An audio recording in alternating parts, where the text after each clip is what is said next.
Our Father in heaven, this is your holy word.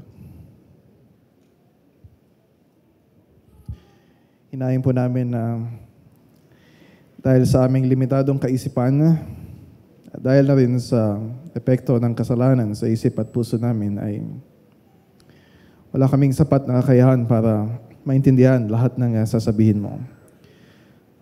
So we pray, Father, that you will open our eyes to behold wondrous things out of your law. Sa dami ng detalye na nakasulat dito, dalayan ko na bawat isa dito ay makatulong sa amin para makita ang kaningningan, ang kaluwalhatian, ang kadakilaan, ang kahigitan ng aming Panginoong Hesukristo. Ito po ang aming dalangin sa pangalan ng aming Panginoon, tagapagligtas na si Jesus. Ang lahat ay magsabi ng Amen. So every Sunday morning ay nagtitipon tayo para sama-sama na sumamba sa Diyos. Hindi natin nakikita ang Diyos with our physical eyes. Pero every time na naririnig natin yung kanyang mga salita, especially sa preaching of the Word of God, alam natin na narito ang presensya ng Diyos. Nararanasan natin, natitikman natin yung presensya ng Diyos. And so kung nandito kayo last week, narinig ninyo na paulit-ulit na sinasabi ko yung point ng building ng tabernacle sa Exodus 25 to 27 ay para i-communicate sa atin na pinakamahalaga sa lahat ay ang presensya ng Diyos. So kung meron man sa atin na malayo sa Diyos, kung tayo ay wala sa presensya ng Diyos, walang kwenta yung buhay natin.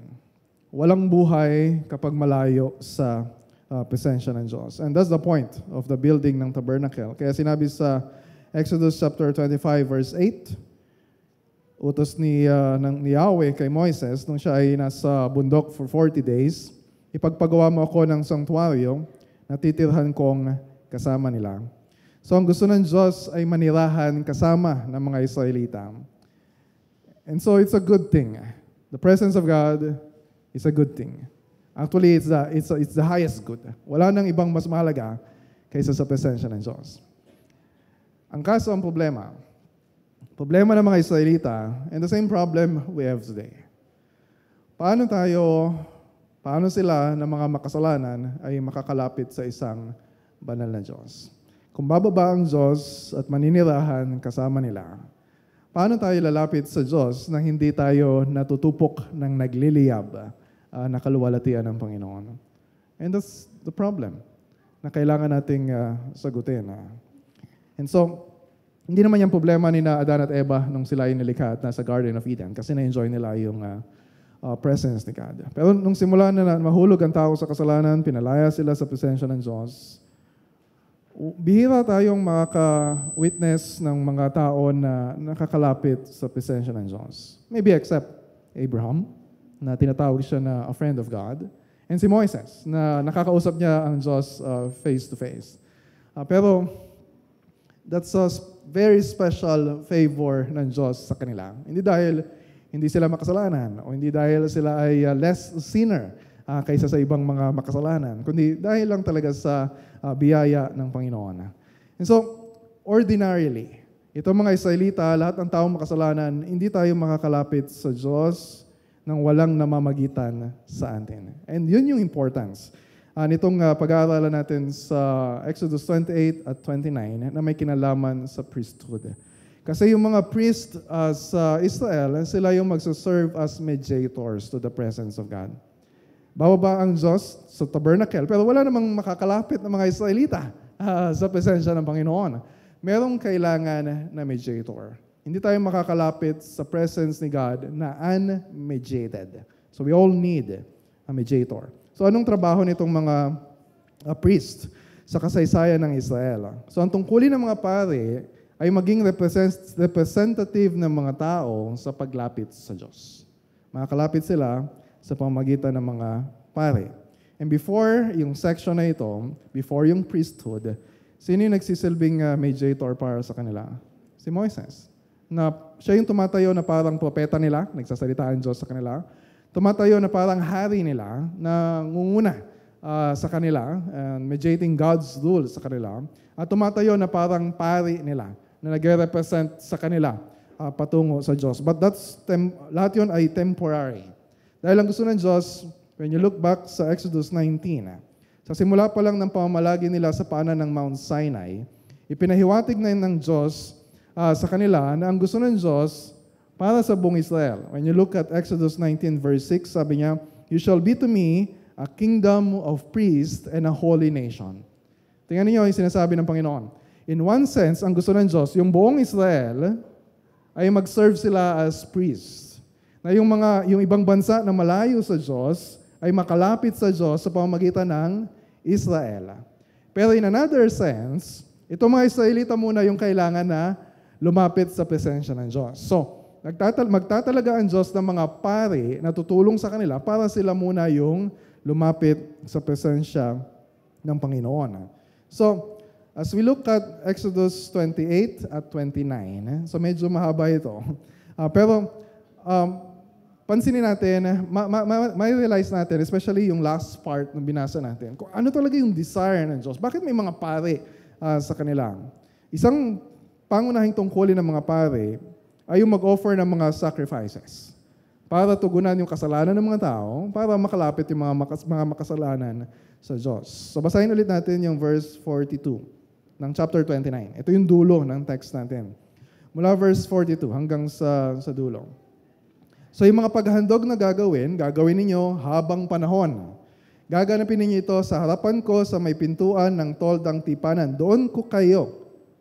Nakita niyo yung plural form? Hindi lang si Moises, yung kakatagpuin ng Diyos. Buong Israel. Doon ko kayo tatagpuin. Doon ako makikipag-usap sa inyo. Hindi lang kay Moises, sa buong Israel. Doon ko nga tatagpuin ang mga Israelita at ang pook na iyon ay pababanalin ng aking kaluwalhatian. Gagawin kong sagrado ang toldang tipanan, tabernacle.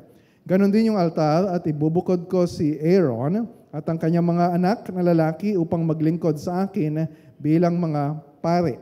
Ako'y makakasama nila at ako ang magiging Diyos nila. That's the point ng tabernacle. Makikilala nilang ako si Yahweh, ang Diyos na nagligtas sa kanila sa Ehipto. Maninirahan akong kasama nila, ako si Yahweh, ang kanilang Diyos.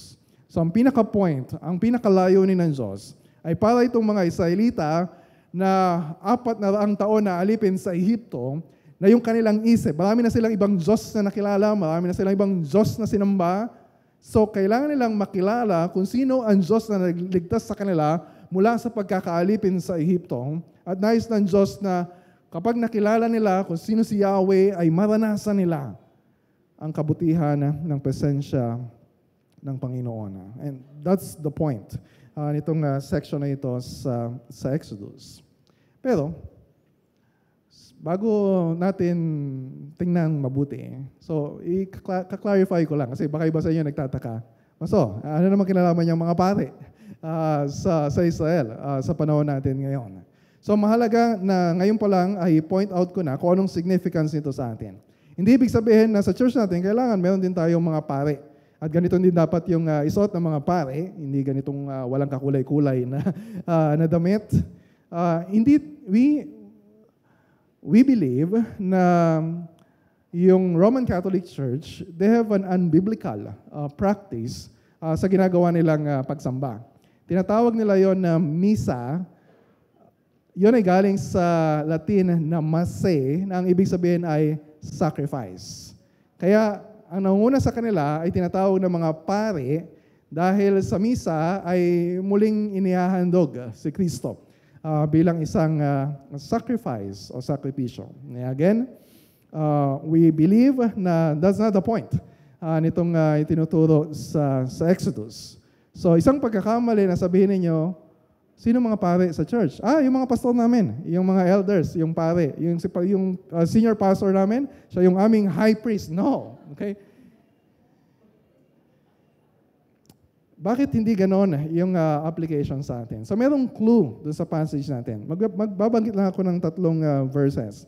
Halimbawa, Exodus 28 verse 43, na sinabi na yung mga kautusan ng Diyos tungkol sa damit ni Aaron, yung gagawin ng mga pare bago sila pumasok sa tabernacle, sinabi na ito ay magiging isang walang hanggang batas, a statute forever, para sa kanya at sa kanyang mga anak na susunod sa kanya. And then, itatalaga sila sa merong ordination or consecration ceremony. At sinabi sa Exodus 29 verse 9 na mapapasa kanila, itong mga pare, mapapasa kanila ang pagkapare sa pamamagitan ng isang panghabang panahong batas, a statute forever. And then sa verse 28 ng chapter 29, tungkol doon sa mga offerings na mapupunta para sa mga pare, ito ay magiging bahaging ukol sa kanila sa habang panahon, or a perpetual Jew. Narinig ninyo yung word na forever, forever, perpetual. Okay. Paulit-ulit na binanggit yun, pero anong ibig sabihin? Alam naman natin na nagkaroon ng katapusan, yung priesthood sa kasaysayan ng Israel. Nung nawasak na yung templo, siyempre wala nang gagawin yung mga priest ng mga sacrifices. Wala nang templo, wala nang temple, wala nang sacrifices, wala nang priesthood. So nagtapos na yon sa kasaysayan ng Israel. Pero ano sinabi ng Diyos dito na forever? Naniniwala tayo na sa kasaysayan na itinalaga ng Diyos na itong priesthood sa Old Testament ay pansamantala lang. At yung higit na katuparan nito, ito yung pangwalang hanggan. And we believe na sinasabi ng Scriptures, sabi sa Book of Hebrews, na yung fulfillment ito, yung greater fulfillment, ay walang iba kundi ang Panginoong Hesukristo. Siya ang forever na priest natin. So, kaya mahalaga, pag-aaralan natin yung Exodus 28:29. Dapat titingnan din natin yung Book of Hebrews. At nagkakaroon din tayo ng mga sermons sa Book of Hebrews. So mahalaga yon. Kasi malaking pagkakamali na ipalagay na isang pwede rin natin maging error. So nakita natin yung error ng Roman Catholic Church na pinapractice pa rin nila yung priesthood, tapos may mga sacrifices na ginagawa through the Mass. Although sinasabi nila it's about the Lord Jesus Christ. Pero isang pagkakamali din naman kapag sinabi natin na wala na palang kinalaman sa atin itong Exodus 28:29. Diba? Hindi naman natin to binabasa, pinag-aaralan talaga ng mabuti kasi para sa kanila lang yan. So, it's a mistake na ipagpalagay na itong 2 chapters na ito, pati yung 3 chapters na pinag-aaralan natin last week, ay para lang sa mga Israelita at walang kinalaman sa buhay natin ngayon. Yes, nagsalita ang Diyos dito sa Israel. Pero we believe na kapag pag-aaralan natin to, when I preach this word, nagsasalita sa atin ang Diyos ngayon. Hebrews chapter 9 verse 8. Sa pamamagitan ng mga ito, itong mga nakasulat dito sa Old Testament, maliwanag na itinuturo ng Espiritu Santo. Itinuturo. Past tense, present tense. Present tense. The Holy Spirit indicates na ang daang papunta sa dakong kabanal-banalan ay hindi pa bukas habang nakatayo pa ang unang bahagi ng tolda. So, yung earthly, physical aspects ng construction ng tabernacle, yung isusot ng mga pare, yung mga hayop na isa-sacrifice nila, sabi sa Hebrews 8:5 na ito ay isang blueprint or a shadow, anino lang, ng mas higit na spiritual at heavenly realities. Hebrews chapter 8 verse 5. They serve a copy and shadow of the heavenly things. Hebrews chapter 10 verse 1. Ang kautusan ay anino lamang at hindi lubos na naglalarawan ng mabubuting bagay na darating. So tingnan natin yung anino at habang tinitingnan natin itong shadow, magpagbulayan natin kung ano yung mabubuting bagay na darating. Ano yung higit na realidad? Ano yung higit na mabuting bagay na darating? It's obvious for us Christians. Walang iba kundi si Kristo, our great high priest. Hebrews chapter 8 verse 1 and 2. Ito ang ibig naming sabihin. Mayroon tayong ganyang pinakapunong pari na nakaupo sa kanan ng trono ng kataas-taasan. Siya'y naglilingkod doon sa dakong banal sa tunay na toldang itinayo ng Panginoon at hindi ng tao. Chapter 9 verse 11. Dumating na si Kristo, ang pinakapunong pari ng mabubuting bagay na narito na. At siya'y naglilingkod doon sa tabernakulo, na higit na dakila, walang katulad at hindi ginawa ng tao. Ang tabernakulong iyon ay wala sa sanlibutan ito. So, what's the point nitong dalawang chapters na pag-usapan natin? Why are we spending time para pag-aralan ito? Ang point ay hindi na tayo maghahanap pa ng sino mang tao na qualified to be a priest para sa atin, para maging mediator natin palapit sa Diyos. Dahil wala na tayong mahanap na iba pa, wala na tayong dapat na hanapin pang iba, wala na tayong ibang dapat pang tingnan. Dahil si Kristo ang ating great high priest, so dapat sanayin natin yung mata natin na kay Kristo lang nakatingin at wala nang ibang titingnan bukod sa Kanya. So, yung primary question na sasagutin natin dito, Exodus 28, tungkol sa pagpapagawa ng damit ng mga pari. Exodus 29, tungkol sa consecration or ordination, ceremony para sa mga pari. Yung primary question na sasagutin natin, and this is letter C, dun sa handout ninyo, paanong ang pagkapari ni Kristo ay higit sa lahat? Titingnan natin, ito yung mga pari sa Old Testament. And if Christ is our great high priest, paanong siya yung pari na nakahigit sa lahat? So magbibigay po ako ng 5 sagot base sa dalawang chapters na ito. Number 1. Yung una ay may kinalaman sa pagkahirang ng Diyos sa mga pari. Chapter 28, verse 1. First verse. Sabi ni Yahweh kay Moises, ipatawag mo ang kapatid mong si Aaron, siya yung magsisabing first high priest, at ang mga anak niyang sina Nadab, Abihu, Eleazar at Itamar. Ibukod mo sila sa karamihan ng mga Israelita upang maglingkod sa akin bilang mga pare.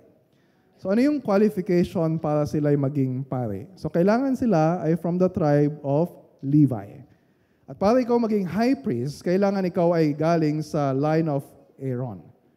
So sa linya ni Aaron. So yon ay magpapasa-pasa sa mga susunod na henerasyon.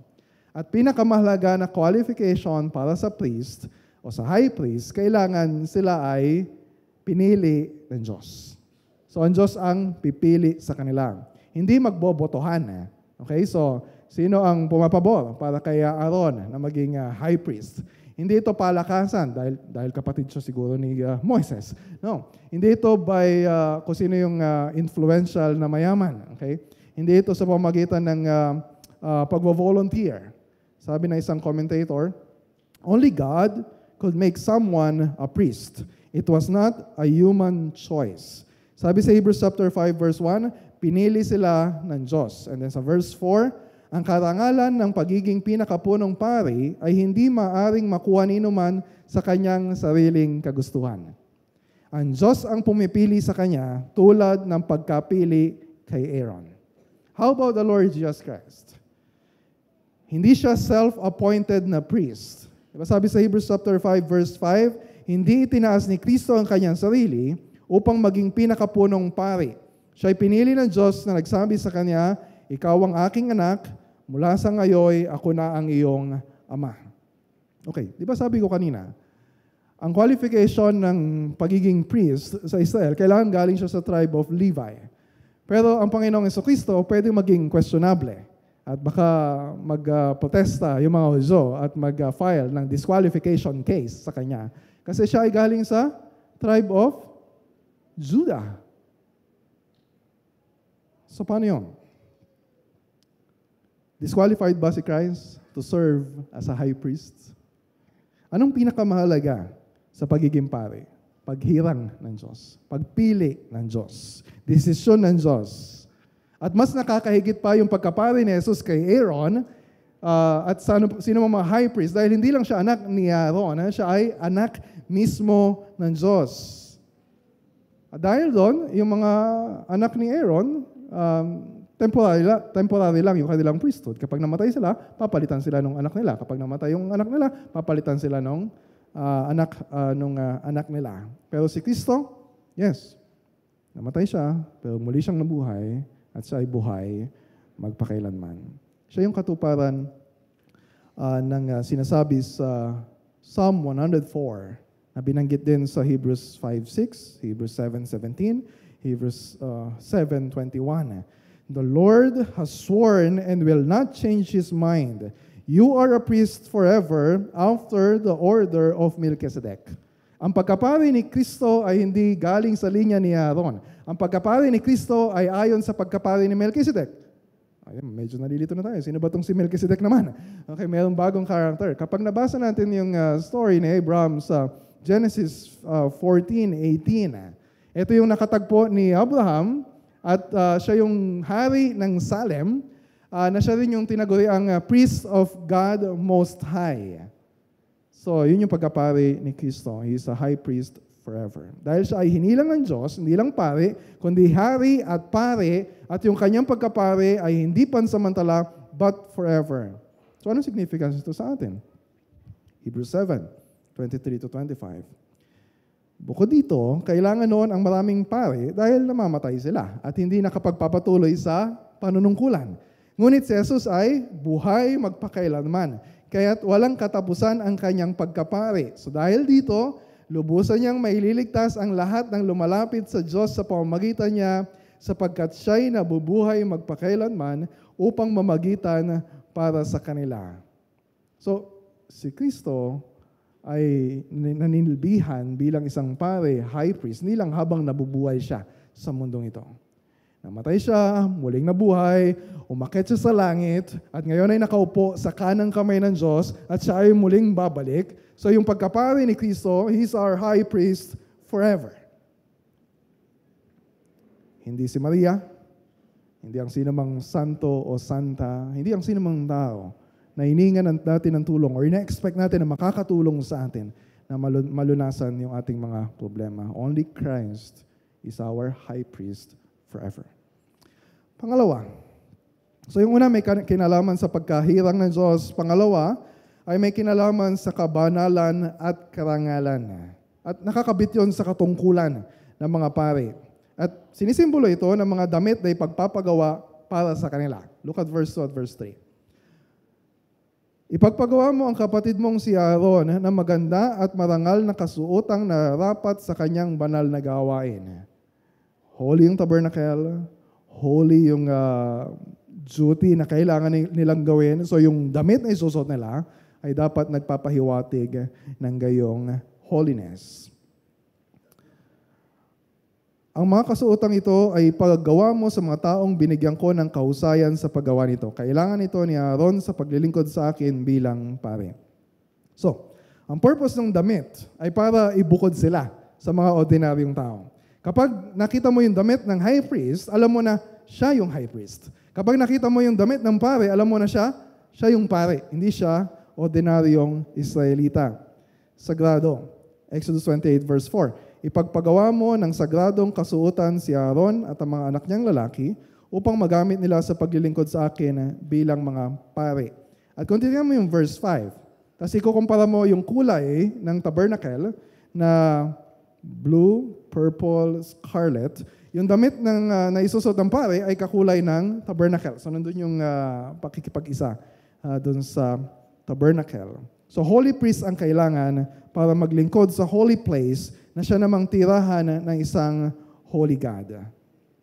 And so, merong breastpiece, merong ephod, robe, coat, turban, at sash. So yung turban na ilalagay sa kanyang ulunan ay lalagyan ng plate of pure gold na nakalagay sa noo ng priest. So sabi sa verse 36, na may nakasulat dun sa gold na yon, sa gold plate na yon, na nakasulat ay holy to Yahweh. Yun yung designation ng priest. At yung mga damit para sa mga anak ni Aaron ay gagawin din, sabi sa verse 40, for glory and beauty. Again, pag nakita mo sila, alam mo na, yan, yung mga pare na naglilingkod sa tabernacle. Hindi lang ito tungkol sa damit. Hindi lang ito dahil concern ng Diyos sa fashion para sa mga priests. No, God is concerned hindi lang sa panlabas na kabanalan. Hindi naman talaga nagpapabanal yung damit. Mukhang banal lang, pero alam naman natin na yung mga priests ay mga makasalanan din. So ang point ay paalala na yung maglilingkod bilang pare ay dapat merong panloob na kabanalan. Dahil alam natin na makasalanan din ang sinumang priest o high priest na manunungkulan. So merong seremonya na kailangan gawin para sila ay malinis at may bukod bilang mga pare. Sabi sa verse 41, bukod sa damit na isusot sa kanila, buhusan mo sila ng langis, italaga at ilaan sa paglilingkod sa akin bilang mga pare, anoint, ordain, consecrate. Ito yung detalye nito nakasulat sa Exodus chapter 29. Ito yung intro dun sa chapter na yon, kung ano yung consecration or ordination ceremony. Ganito ang gagawin mo sa paglalagay kay Aaron at sa kanyang mga anak na lalaki sa tungkulin bilang mga pare. So ang gagawin, sabi sa verses 2 to 3, ihahandal muna lahat ng kailangang gamit para sa seremonya. And then verse 4, papaliguan sila. So mayroong washing. And then sa verses 5 to 6, bibihisan na si Aaron. Tapos sa verses 7 to 8, ibubuhos sa ulo niya yung anointing oil. Ibig sabihin, binubukod sila dun sa sagradong gawain na yon. Sabi sa verse 9, sa gayon, magiging pari sila sa bisa ng aking utos. Salita ni Yahweh. Ganyan ang gagawin mo sa pagtatalaga kay Aaron at sa kanyang mga anak. And then later on sa chapter 29, pati yung altar na pag-aalaya ng mga burnt offerings, naalala niyo dun sa courtyard, merong bronze altar, ay kailangan ding i-consecrate to be most holy. Okay. So yung pagpapagawa ng tabernacle, lahat ng kasangkapa, yung tabernacle, lahat ng mga furnitures na nandun sa loob ng tabernacle, pati yung pagtatalaga sa mga pare, pati yung damit na isusot nila, ay sumasagisag sa kabanalan ng Diyos na walang sino mang hindi banal ang pwedeng lumapit sa presensya ng Panginoon. So kaya kailangan yung mga paring na mamagitan sa mga tao ay kinakailangan taglay ang kabanalan at karangalan. Kaya mayroong mga ganong elaborate na ceremonies. How about the Lord Jesus Christ? Si Kristo ang ating high priest na taglay ang kabanalan at karangalang nararapat para sa isang high priest. Hindi lang ceremonially, hindi lang physically, kundi si Kristo talaga ay truly, genuinely, holy, beautiful, glorious. Hebrews 7 verse 29. Sa makatuwid, si Jesus ang pinakapunong pari na kinakailangan natin. Hindi itong mga pari sa Old Testament. Siya'y banal, walang kasalanan, ni kapintasan man. Inihiwalay sa mga makasalanan at itinaas sa kalangitan. Hindi na kailangan ng ordination ceremony para ibukod si Kristo. Dahil siya ay, because of His nature, siya ay bukod tangi na sa lahat ng mga pari. Hindi siya kailangan bihisan ng magarang kasuotan para magmukhang holy and glorious.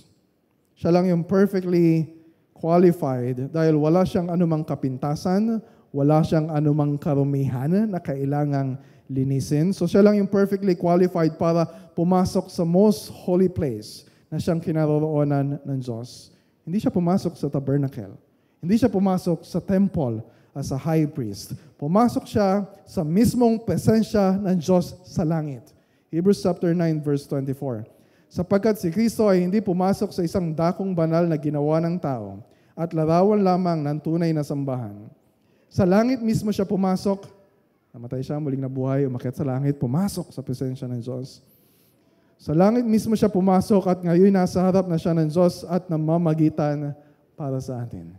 We have a great high priest na nandun na sa presensya ng Diyos. Namamagitan para sa atin on our behalf bilang kinatawan natin sa harap mismo ng Diyos. At ito yung pangatlo na mahalaga na katungkulan ng pare bilang kinatawan at kahalili nating mga makasalanan. That's number 3. So, kailangan ng mga Israelita yung punong pare, kailangan na yung punong pare ay tao din na katulad nila. Hindi alien, hindi hayop, kailangan tao din na katulad nila. Exodus 28 verses 6 to 14.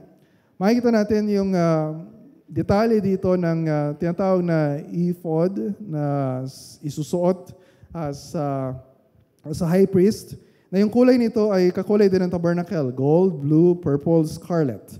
So in one sense, nag-indicate din ito na yung priest ay representative din ng Diyos sa tao. Kapag nakita nila, itong representative ng Diyos sa atin. Pero in another sense, yung ephod na yon ay nag-indicate na sila rin, yung mga pare ay representative ng tao palapit sa Diyos. Bakit? Doon sa ephod, merong dalawang stones. Hindi ito ordinaryong bato na ilalagay doon sa magkabilang balikat. At doon sa bato ay may nakasulat na mga pangalan. 12 pangalan. Nakasulat yung 12 anak ni Israel. 6 sa kaliwa, 6 sa kanan, tapos magkakasunod by birth yung kanilang mga pangalan. So ano ibig sabihin nito? Sabi sa verse 12, sa ganitong paraan, dadalhin niya Aaron sa kanyang mga balikat ang mga pangalan ng 12 lipi ni Israel upang sila'y maalala ni Yahweh. Okay, hindi ibig sabihin na nakakalimutan Diyos. Ibig sabihin lang, merong pangako ng Diyos na kapag ginagampanan ng mga pare yung kanilang tungkulin, ay merong ginagawa ang Diyos na mabuti para sa kanila. As yung priest na representative nila. So, yung priest, yung high priest, si Aaron, representative siya ng buong bansang Israel. Dala-dala niya sa kanyang balikat ang lahat ng mga tao. So, ibig sabihin, kapag nakita nila yon, yung suot ni Aaron, nagkapakita yun na yung mga Israelita ay in corporate solidarity with the high priest. Na kung anong ginagawa ng high priest, kung saan pumupunta yung high priest, ay nandun na rin. Kapag lumapit ang high priest sa presensya ng Panginoon, buong Israel na rin ang nasa presensya ng Panginoon. So, kaya kinakailangan si Jesus na anak ng Diyos ay maging tao. Hindi siya magiging high priest kapag siya ay nanatiling Diyos at hindi siya naging tao. He can only represent us kung siya ay tao rin na katulad natin. Kaya kailangan na yung pagkatao ni Jesus ay buong pagkatao. Hindi lang katawan, kundi katawan at kaluluwa ng tao ang na kay Kristo.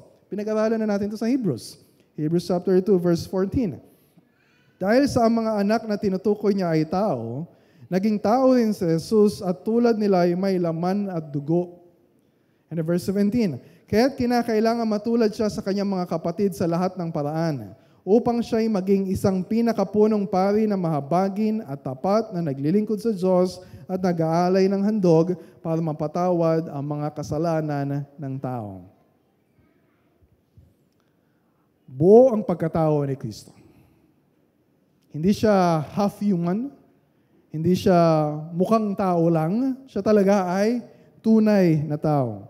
So dahil doon, siya yung ating representative high priest. Kumakatawan sa atin. So kung tayo ay sumasampalataya sa Kanya, ibig sabihin, when we put our faith in Christ, tayo rin ay nakipag-isa na kay Kristo. We are united with Christ. At nasan si Kristo ngayon? Nasan siya? Nasa langit. Kung si Kristo ngayon ay nasa langit, ibig sabihin, pag-akyat ba ni Jesus sa langit, siya ay nanatiling tao? O hinubad niya na yung pagkatao, iniwanan na niya dito sa mundo? No. Dala-dala niya yung buong pagkatao natin sa langit. So ibig sabihin, habang siya ay nasa langit, yung buong pagkatao natin, tayo mismo, ay nasa langit na nakatulad niya. Ay ibig sabihin ito, if you're a Christian, if you're in Christ, sigurado yung future mo. Kung nasan si Kristo ngayon, dun ka pupunta. So ano mang kinakaharap natin, this is our hope. Christ, our high priest, nauna na sa atin. Sabi sa Hebrews 6, 19 to 20. Ang pag-asang ito, our hope, ang siyang matibay at matatag na angkla ng ating buhay. Diba? Saan nakaangkla? Saan nakakapit yung buhay natin? At ito'y umaabot hanggang sa kabila ng tabing ng templo, hanggang sa dakong kabanal-banalan. Si Jesus ay naunang pumasok doon alang-alang sa atin at naging pinakapunong pare magpakailanman. Sa English, si Jesus yung ating forerunner. Siya na yung nauna doon, naunang pumasok doon. Ibig sabihin, tayo na kay Kristo ay susunod din kung nasaan siya. So if you're a Christian, bakit ka mag-aalala kung ano mangyayari bukas? Bakit ka mag-aalala kung ano yung future mo? Your future is sure because of Christ. our high priest. That's number 3. Pagkairang ng Diyos, kabanalan at karangalan ng pagiging kinatawan at kahalili. And then number 4, simpatya at kahabagan. So ibig sabihin, dahil si Kristo yung representative high priest natin, yung puso niya din ay para sa atin. At dapat sa isang punong pare, na ginaganap niya yung kanyang tungkulin, na andun yung buong puso na paglilingkod niya. Hindi pwede na professional high priest lang siya. Wala akong choice. Galing ako sa lahi ni Aaron, ako yung susunod na priest. So maaaring may mga high priest na parang nagiging professional lang yung ginagawa nila. Pero mahalaga sa high priest na dapat nakaka-identify sila sa sufferings, sa struggles, sa pinagdadaanan ng mga tao. Ito yung significance ng minsan inisip natin, para saan ba yung mga napaka-elaborate ng mga details ng damit. Kapag inimagine mo kung ano yung suot nila, napakaraming detalye dun sa damit na yun. What's the point? Isa pa dito yung breast piece. Nakita natin sa chapter 28 verses 15 to 30. Yung detalye ng breast piece, tinatawag itong breast piece of judgment na nakalagay sa dibdib ng damit ng high priest. Kaparehas din ang style ng ephod. Pero meron itong 4 na hilera ng bato. Tigta-3. So 12 bato. Again, alam natin ibig sabihin, yun ay kumakatawan sa 12 lipi ng Israel. At yung bato na yun ay hindi lang yung bato na nadampot mo sa sa lupa tapos ikinabit. Yun ay mga precious stones, mga gems, mamanghaling bato na nag-indicate, you remember Exodus 19 verse 5 na sinabi ng Diyos sa Israel, "You shall be my treasured possession." Mahalaga ang Israel para sa Diyos. Isang kayamanang natatangi at pag-aari ng Diyos. Kaya sabi sa verse 29 and 30, kaya pagpasok ni Aaron sa dakong banal na suot yung breastpiece of judgment, dala niya sa tapat ng kanyang puso ang pangalan ng mga lipi ng Israel upang sila'y maalala ni Yahweh.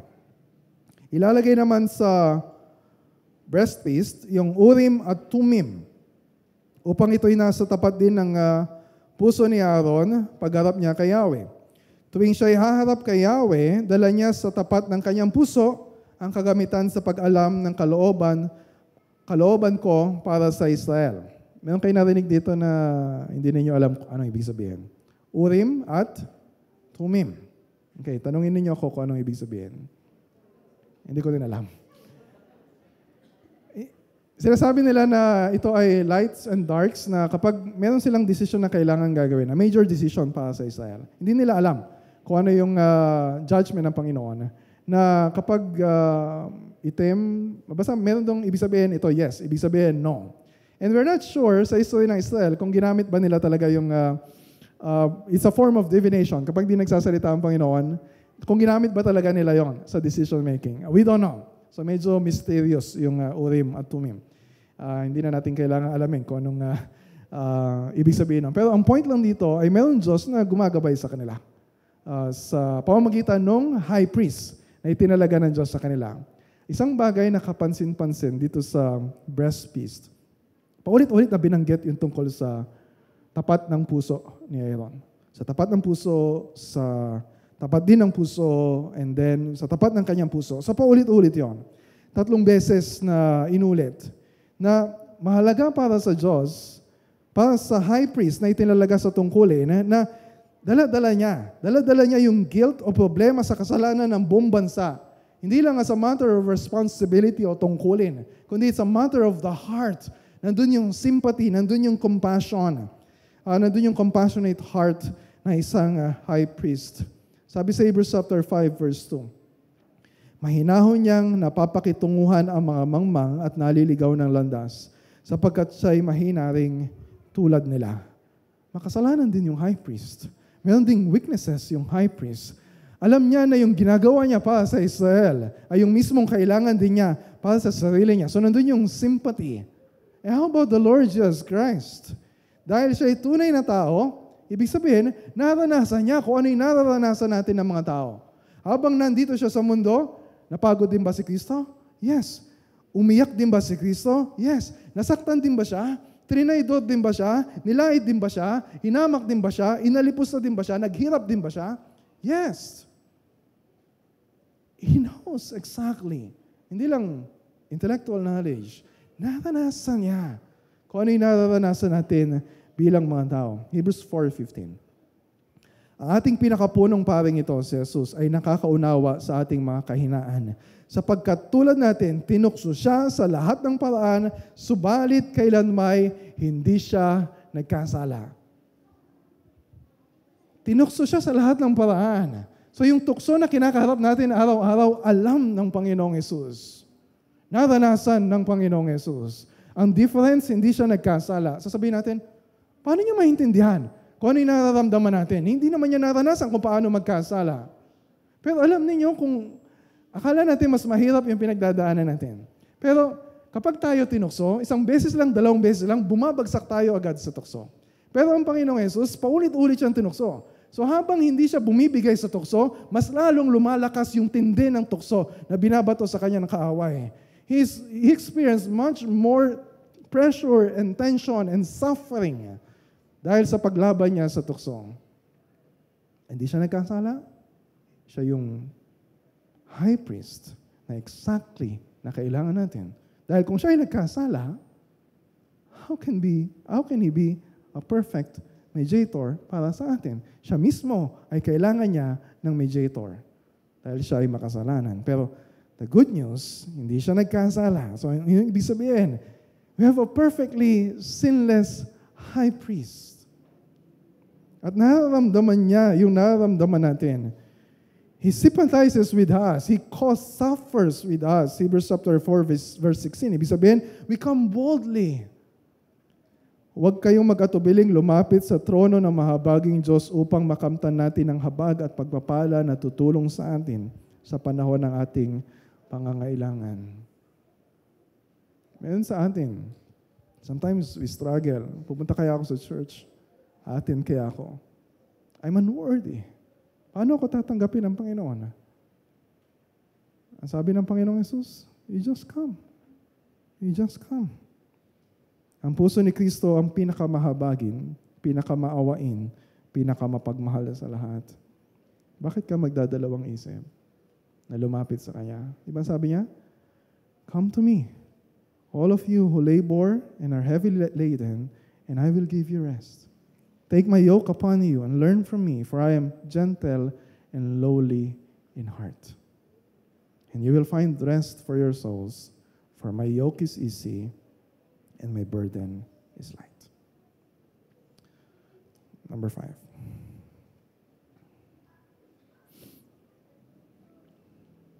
Pinakahuling bagay na tatalakayin natin sa kahalagahan ng priesthood. Yung may kinalaman sa tungkulin nila sa paghahandog para sa kasalanan ng buong bayan. Dahil kung wala yung ganong mga sacrifices, mamamatay ang sino mang lalapit sa Diyos. Di ba sabi din sa Hebrews, without the shedding of blood, there's no forgiveness. Kailangan mayroong magbayad ng kasalanan natin. Pero ang problem, yung mga high priest, may kasalanan din sila. So, ibig sabihin, kailangan din, maghahandog sila para sa kasalanan ng mga Israelita. Pero kailangan muna nilang maghandog para sa sarili nilang kasalanan. Dahil sila rin kapag pumasok, lalo na yung high priest, kapag pumasok, di ba yung high priest lang yung pwedeng pumasok sa most holy place once a year during the Day of Atonement? Kapag pumasok siya na hindi naghahandog para sa sarili niyang kasalanan, sigurado siya ay mamamatay. Kaya doon sa damit ng high priest, kapag itignan mo yung chapter 28 verses 31 to 35, merong unique features dito. Merong nakasabit na 2 golden bells doon sa kanyang, sa may baywang siguro. Ano ibig sabihin ng bell? Kapag narinig mo yung bell, sa atin may ice cream kapag may bell. Pero sa kanila, pag narinig mo yung bell, nandun yung ibang priest sa labas, yung high priest, narinig mo na tumutunog yung bell, ibig sabihin, buhay pa siya. Okay, kasi nakakalakad pa siya. Pero kapag hindi na tumunog yung bell, ng ilang minuto o ilang oras, patay na. Hatakin nila palabas ng lubid yung high priest. Sino sa inyo mag-volunteer to serve as a high priest? Any volunteer? Ikaw na lang. nakakatakot maging high priest. Ito pa sabi sa verse 38, siya yung magdadala ng anumang pagkukulang ng mga Israelita sa kanilang paghahandog kay Yahweh. Sa gayon magiging kalugod-lugod sa kanya ang kanilang mga handog. So, very burdensome, sobrang weighty ng ganong klaseng responsibility. So, kaya kailangan niyang maghandog para sa sarili niyang kasalanan. So, merong ordination ceremony sa pagtatalaga sa mga priest. Merong 3 hayop na ihahandog. Yung una, yung toro o yung bull, sa verse 10 to 14 ng chapter 29. So ang gagawin, merong young bull or toro, yung si Aaron, ipapatong niya yung kamay niya dun sa hayop. Ano ibig sabihin? Ibig sabihin, transference. Dahil makasalanan siya, yung guilt, yung parusa sa kanyang kasalanan ay inililipat dun sa hayop bilang substitute. Para siyang hayop ang mamamatay sa halip na yung high priest yung mamamatay. Tapos pagkatapos noon, ang gagawin, papatayin yung toro at yung ilang dugo ng toro ay ipapahe dun sa horns ng bronze altar. Sa bawat sulok noon may horns. At yung natirang dugo ay ibubuhos dun sa base ng altar. Sabi sa verses 11 to 12. And sabi sa verse 13, yung taba at laman loob ng toro ay susunugin dun sa altar. Pero yung natira ay susunugin sa labas ng kampo. So that's the ceremony. Bakit ganon? Hindi ko alam. Basta, yun yung gusto ng Diyos na procedure. And then, bukod sa toro, meron pang lalaking tupa. So yung toro na yon ay tinatawag na sin offering. Meron pang lalaking tupa, pangalawang hayop, or ram, para naman sa burnt offering. So nakasulat yun sa verse 15 to 18. So ganun na naman. Ipapatong yung kamay nila sa hayop, ng mga pare, tapos pareho din katulad ng sa toro yung proseso. Ang kaibahan lang, buong hayop na, buong tupa na yung susunugin dun sa altar. Sabi sa verse 18, it is a burnt offering to Yahweh. So yung usok ng hayop na yon ay parang isang mabangong handog kay Yahweh. A food offering to Yahweh. Of course, symbolic yun kasi hindi naman kailangan ng Diyos ng pagkain o yung maaamoy. So symbolic na God is pleased with that offering. 2. Pangatlong hayop, isang lalaking tupa ulit, or ram, binanggit sa chapter 19 to 21. Ganun ulit. Ipapatong yung kamay doon sa hayop, so papatayin yung hayop, tapos yung dugo ng tupa, yung iba ay ipapahid sa kanang tenga ni Aaron at sa mga anak niya. So papahiran ng dugo yung tenga nila, pati yung kanang paa, pati yung kanang kamay, at yung iba ay tatapon sa gilid ng altar. So this is really a bloody ceremony. At yung ilang dugo ng hayop na yon, tapos yung anointing oil ay iwiwisik kay Aaron. So yung ganda ng damit nila, wiwisikan ng dugo. And they shall be holy, sabi sa verse 21. Anong gagawin doon sa natitirang tupa?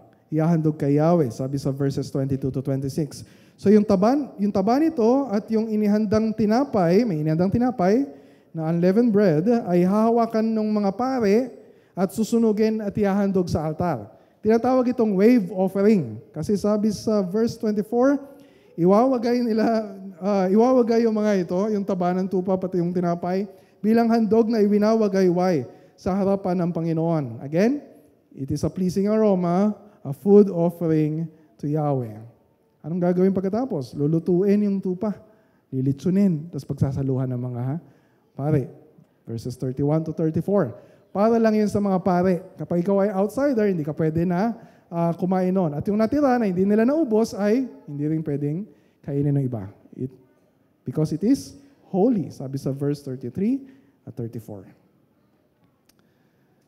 And then, verse 35 to 36, sinabi na 7 days yung ordination ceremony. Araw-araw, merong toro na iaalay na sin offering for atonement.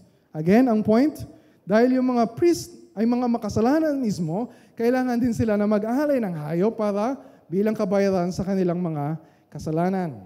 And then, sa dulo ng text natin, verses 38 to 42, na binasa natin kanina, anong gagawin ng mga pare pagkatapos nun? Pangungunahan nila, so after ng ordination ceremony, sila ngayon ang mangunguna sa paghahandog ng mga hayop para sa kasalanan ng buong Israel. Ilang hayop? Gaano kadalas? 2 batang lalaking tupa, 1-year-old, na lamb, araw-araw, 2. Isa sa umaga, isa bago lumubog ang araw. And then sabi sa verse 42, ang paghahandog na ito'y gagawin ninyo habang panahon. Doon sa tabernacle, eventually sa temple, habang panahon. Alam ba ninyo kung gaano katagal yung lumipas na panahon bago na tapos yung mga sacrifices sa Israel? It's more than 1,000 years. 2 kada araw. Mahigit 700 kada taon. Almost 1 million na mga tupa yung pinatay, yung dugo na ibinuhos para sa kasalanan nila. This is really a bloody ceremony. At araw-araw mayroong usok na sinusunog na hayop. At sabi dito, habang panahon na gagawin nila. At alam natin, ang ibig sabihin ng habang panahon ay hindi literal na habang panahon. Habang hinihintay nila yung pagdating ng once and for all sacrifice. Na nang dumating ang Panginoong Jesucristo, nakita siya ni John the Baptist at sinabi, "Behold, the Lamb of God who takes away the sin of the world." Si Kristo yung punong pari na hindi niya kailangan maghandog para sa sarili niyang kasalanan dahil wala naman siyang kasalanan kahit isa.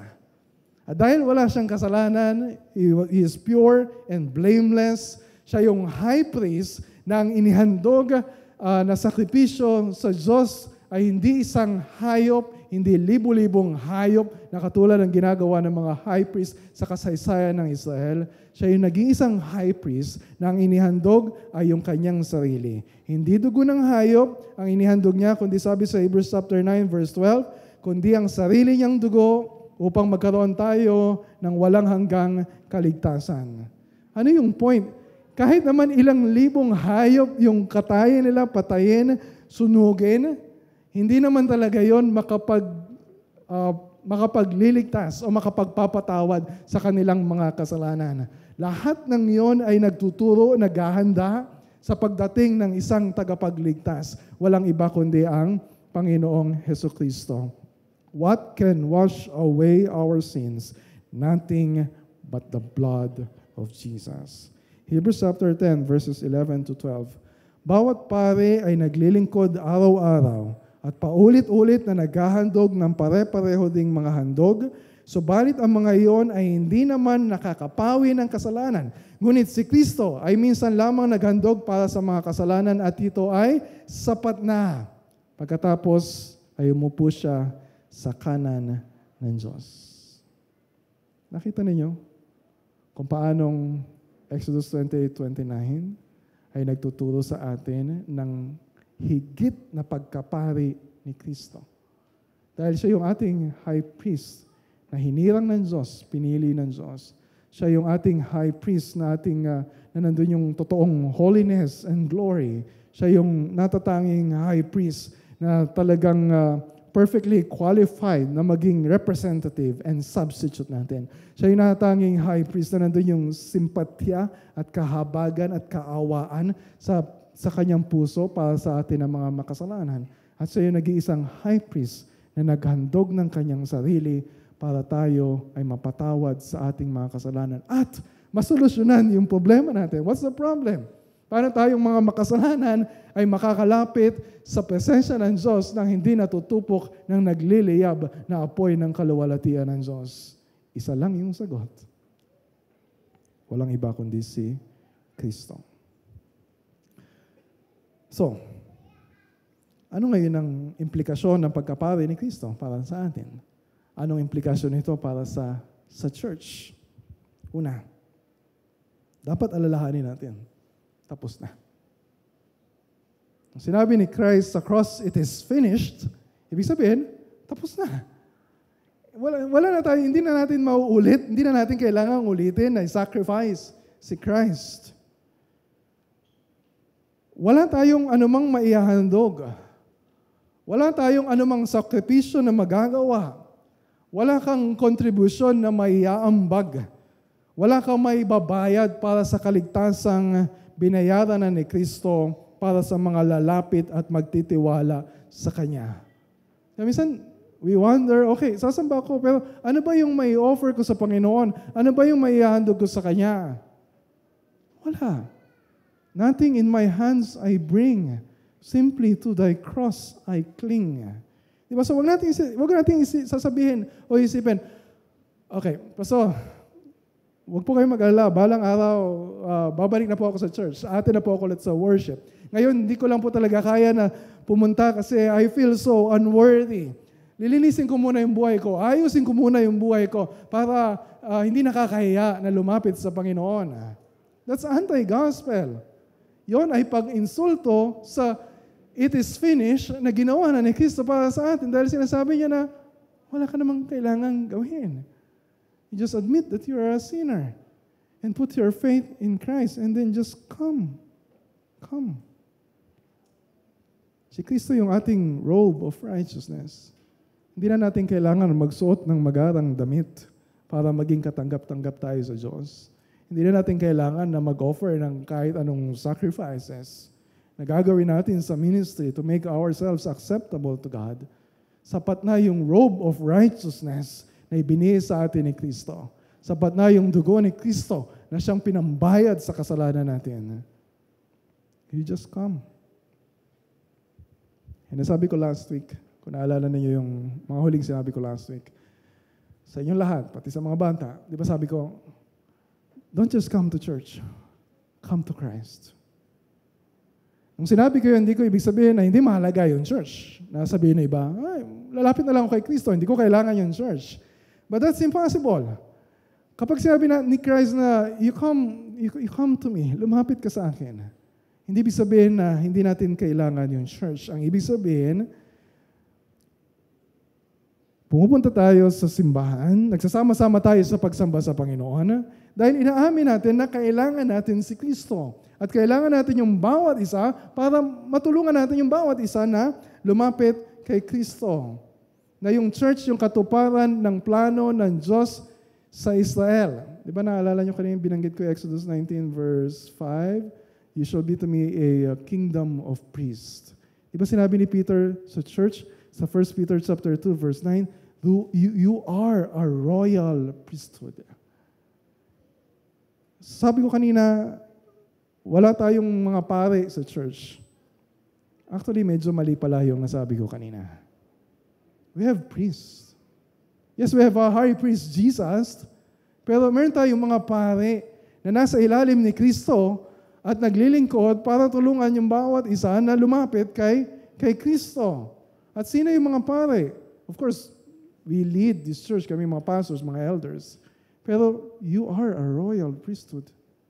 Buong church. Lahat ng mga members ng church. We are a royal priesthood. So kaya nagtitipon tayo every Sunday. Na hindi lang kami nangunguna para lumapit kayo sa Panginoon. Kundi tinutulungan din natin yung bawat isa. Diba? Kapag nilalakasan natin yung pag-awit natin, kapag tinitingnan natin yung bawat isa, kapag pinagpe-pray natin yung bawat isa, tinutulungan natin yung bawat isa na lumapit sa Panginoon. At kapag meron na ito na, kapag meron kayo napansin na parang wala dito yung, parang matagal na namin din nakikita, yung ibang members ng church.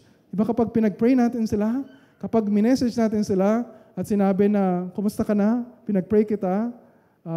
How can I pray for you? Kapag dinalaw natin sila, kapag merong nalilis ng landas, pinaalalahanan natin sila, na kapag magpapatuloy ka sa landas na nilalakaran mo at hindi ka babalik kay Kristo, mapapahama ka, we are functioning as priests na inilalapit ang mga tao kay Kristo.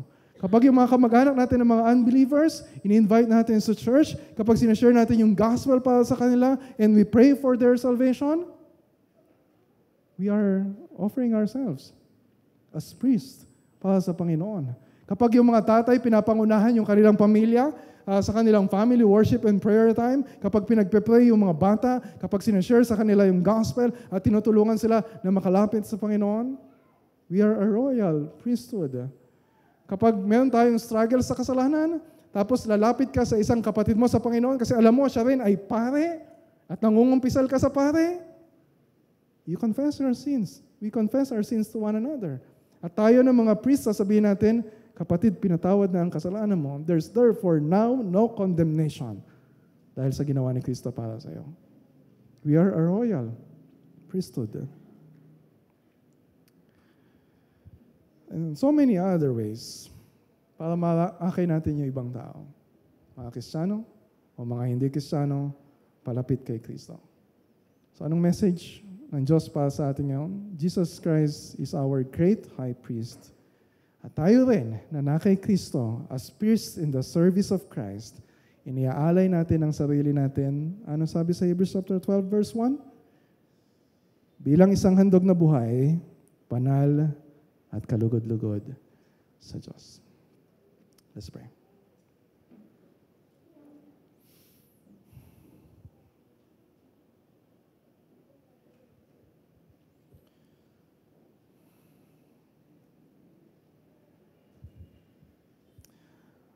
Our Father in heaven, salamat po dahil pinakita mo sa amin. Pinakita mo ulit sa amin. In fresher ways, ang kaningningan ng kadakilaan ni Kristo as our great high priest. Dalangin namin, Panginoon, nasanayin mo ang mga mata namin na palaging sa Kanya tumingin, sa Kanya umasa, sa Kanya magtiwala. And as we put our faith in Christ, we pray na kami rin, bilang isang church sa royal priesthood, ay gampanan namin ang iniatang mo na tungkulin sa amin, not just as a sense of duty, but with all the love and compassion and sympathy of Christ, our high priest. Ay tulungan din namin ang bawat isa na lumaban sa kasalanan, mamuhay ng may kabanalan, lumapit sa iyo araw-araw, hanggang matikman namin ang lubusan. Kung gaano kainam, kung gaano kabuti, kung gaano nakahigit sa lahat ang maranasan, ang presensya mo. Thank you, Father, for calling us sinners to yourself. Thank you for giving your Son, Jesus, for us. This is our prayer. In Jesus' name, amen.